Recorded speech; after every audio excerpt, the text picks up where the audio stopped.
أعوذ بالله من الشيطان الرجيم بسم الله الرحمن الرحيم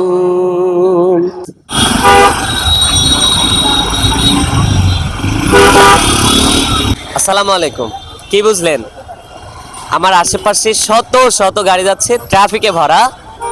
আমি এখানে দাঁড়ায় আমাদের এই হলিল্যান্ড লার্ক M2 মাইক্রোফোনটা দিয়ে কথা বলছি এবং নর্মাল মোডে কথা বলছি। আমি যদি নয়েজ ক্যান্সেলেশন মোডটা অন করে দিয়ে একটু তেলাওয়াত করি তাহলে বুঝতে পারবেন।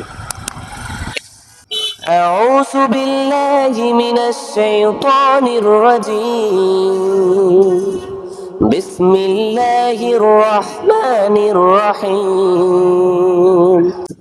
এটা হলিল্যান্ড লার্ক M2 এবং আমাদের যে ম্যাজিক সফটওয়্যার রয়েছে ওটা দিয়ে এডিট করা। আমাদের দুইটা মাস্টার ক্লাস দেখলে আপনি প্রফেশনাল মানের অডিও বের করতে পারবেন। সো এখনই নিয়ে নিন। ধন্যবাদ।